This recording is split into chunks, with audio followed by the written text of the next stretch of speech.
morning, guys, and welcome to day 86, a very, very sunny Saturday, where today we will be doing something a little bit different.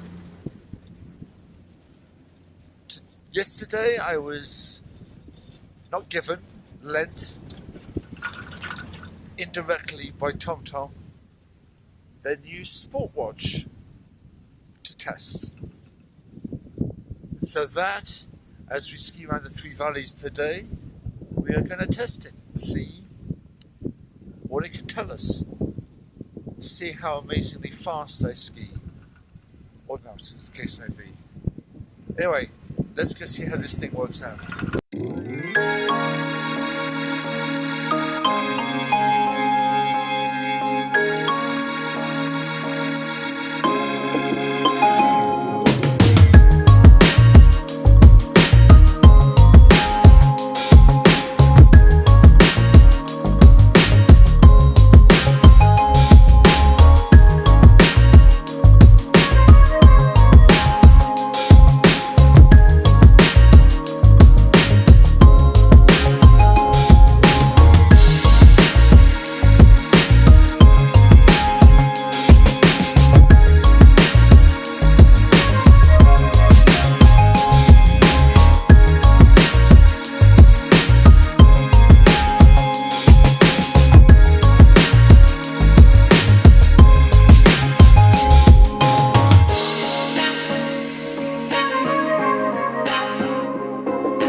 What are my thoughts on this sports watch?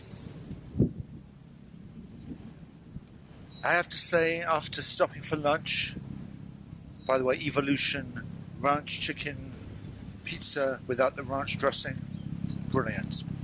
Anyway, I downloaded everything from the watch to my phone.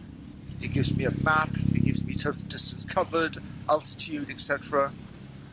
Everything a stat freak like me could want, really. Of course, it'll be interesting to see when I get home to look at the information in more detail. But I have to say, generally, brilliant. One of the things I find most interesting, or not interesting, one of the things I find most useful is that when you're using the ski program on the watch, every time you're using a chairlift, of course it knows that you're not skiing, you're going up as opposed to down. It vibrates and gives you a summary of what you just did, which is a nice little touch. But yeah, if you want to know absolutely everything that happened with your skiing, this watch really ticks the boxes. All that could be said for this old chairlift. But anyway, we shall have a look in more detail when I get home. So after a day's skiing, why don't we take a look at the data that it's collected and see how it looks? Pulling up the activities for today, we can see very clearly from this very well laid out page that I skied just under 30 miles for about an hour and a half duration. I burnt about 950 calories and I descended 17,600 feet. My average heart rate was this, maximum gradient was 65%, number of runs 9, maximum speed 53 miles an hour. As we look at the map, I started in Courchevel, went through Maribel, went to Les Menuires, went over to Val Thorens, and then skied back again. At the bottom of the screen, we have a customizable graph where you can choose to see. At this moment we've got speed and heart rate as the two graphs which are shown here, and you can see which parts were on a chairlift and which parts weren't going down. Generally, through all of these, my speed was about 30 miles an hour because, of course, I'm a very safe skier, in control. And it's only in one point where you needed to get up some speed that I actually peaked at, where I peaked at 53 miles an hour. But generally, everything else was 30. So, incredibly in-depth information, very easy to read, and for someone like me who likes shiny graphs and ultimately customizable, 10 out of 10. Mr. TomTom, your software is excellent. So after wearing this watch, here are my thoughts about it. The overall design of this watch bears a striking resemblance to their action camera that they had.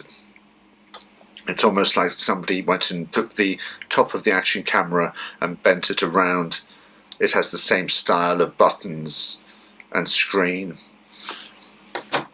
The screen is very easily read, with menus easy to find and navigate around.